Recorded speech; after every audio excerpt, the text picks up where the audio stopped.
Olá, meus irmãos, a paz do Senhor, tudo bem com vocês? Espero que esteja bem com você, com a sua casa. Bom, hoje eu tenho o prazer, a honra de poder conversar um pouquinho com vocês sobre esse curso, Ministério Pastoral Aconselhamento, mas precisamente na unidade primeira, na aula de número 8, Intervir com Sabedoria de Deus. Eu sei que vocês já leram a lição, penso eu que já leram, já estudaram, E eu queria destacar alguns pontos aqui que considero relevantes, nessa discussão, nessa área do aconselhamento. E vocês podem acompanhar aí com seu material. Então, vamos lá. Primeiro, na página 67, bem no princípio, está escrito assim: o aconselhamento pastoral envolve mais do que recepção amorosa, atenção, ouvir com compaixão e fazer perguntas. Aqui ele está dizendo que de algo imprescindível, ou seja, aquilo que não pode faltar para quem vai fazer aconselhamento pastoral. Realmente não pode. Esses detalhes são assim, básicos, O conselheiro precisa demonstrar interesse, precisa demonstrar compaixão, desejo em querer ajudar. É tão ruim quando a gente vai conversar com alguém e de repente expor para esse alguém algo nosso, querendo que ele nos dê um conselho ali, mas essa pessoa está se mostrando desinteressada, está se mostrando assim, metódica, fazendo o seu trabalho. Isso é terrível, isso é terrível, isso é terrível, A gente percebe que não cria a confiança, Então, o conselheiro precisa, um cristão, irmãos? O conselheiro cristão precisa ter essa graça de Deus. Mas vamos lá, mais alguns pontos aqui, ainda nessa página. Primeiramente, a análise do conselheiro em relação aos dados colhidos. Olha só. Primeira coisa, ouça com atenção. Estimule a pessoa a falar. Evite dar conselho sem antes ouvir. Às vezes no nosso ímpeto, a pessoa nem expôs direito, a sua questão e a gente já quer trazer uma solução para ele. Não é legal isso, Não é legal. Até porque grande parte, como diz aqui no texto, grande parte dos processos de aconselhamento envolve, por um lado, ajudar pessoas a enfrentar seus problemas, suas crises imediatas e diárias. Então, quando alguém está com problema, está com crise, está com dificuldade, ela também fica inibida de chegar e expor de uma vez. Às vezes as pessoas começam a falar de forma periférica, ou seja, falando meio por fora, E o conselheiro ele tem que ter a sensibilidade, demonstrar atenção e sensibilidade para estimular com perguntas que façam a pessoa ir falando mais, Ir falando mais para você, de fato, ter convicção da circunstância para depois poder emitir um parecer, uma orientação. Ok? Mas vamos lá? Por que tudo isso ocorre? Como diz aqui no texto, no livro, o livro é sempre a base textual do que nós estamos estudando. Então, como vocês leram aí, na página 68, nesse parágrafo aí, primeiro parágrafo da página 68, diz assim, que o coração é o centro de nossa existência e não pode ser negligenciado. É verdade. O coração é a sede dos sentimentos. Então, ninguém pode desmerecer ou desprestigiar ou não dar valor nos sentimentos, especialmente quando nós precisamos de um conselho. Nosso coração está normalmente, as nossas emoções é que são tocadas, Nós somos tocados no nosso coração. Ele é a sede dos nossos sentimentos.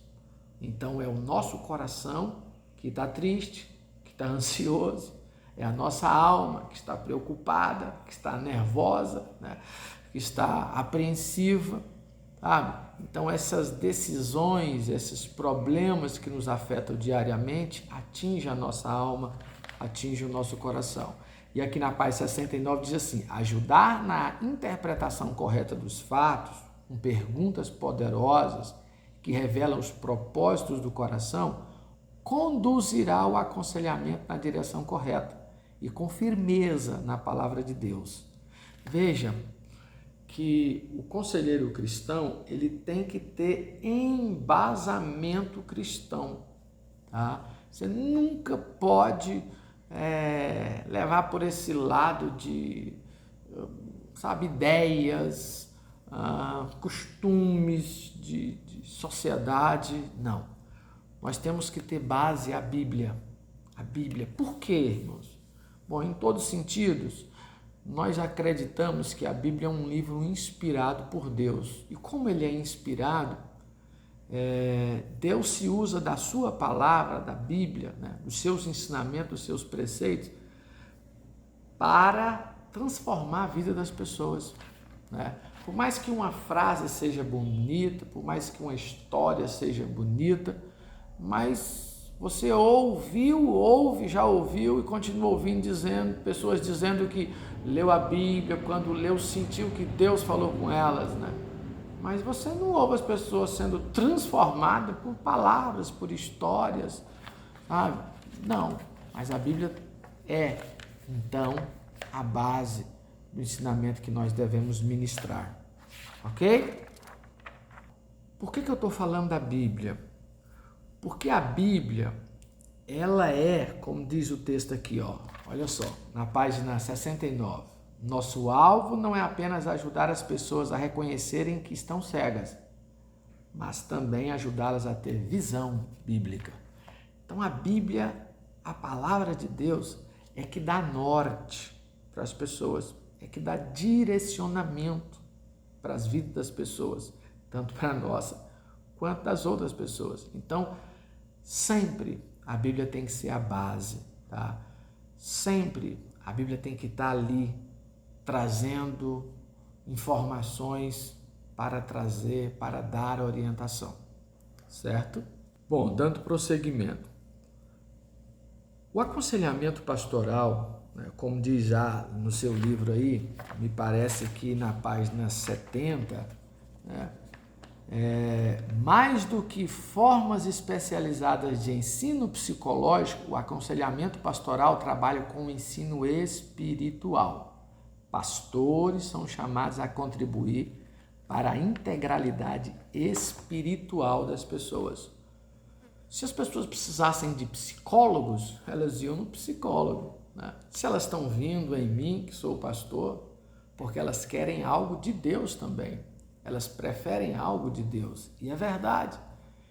Nós, às vezes, estamos pecando, nós conselheiros, estamos pecando porque a gente quer passar uma áurea muito psicológica para as pessoas, como se nós fôssemos uns experts, né?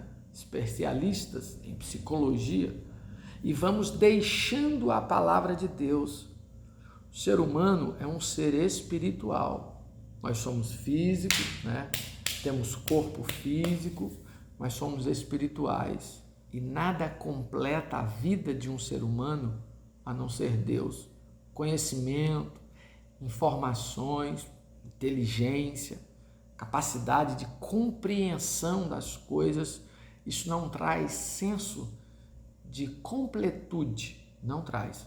Senso de completude vem de forma que só Deus pode dar, vem quando o Espírito Santo dá. Então, o conselheiro espiritual, que é um pastor, que é um homem de Deus, uma mulher de Deus, alguém que lida com as coisas de Deus, precisa entender que a palavra do Senhor, ela desempenha um papel fundamental no crescimento espiritual da pessoa, no crescimento da pessoa.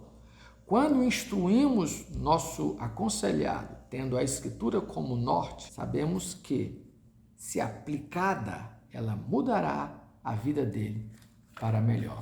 Então, é a Bíblia a base. A Bíblia é o que vai dar norte, que vai dar direção. Então, para eu falar de Bíblia, eu tenho que conhecer a Bíblia.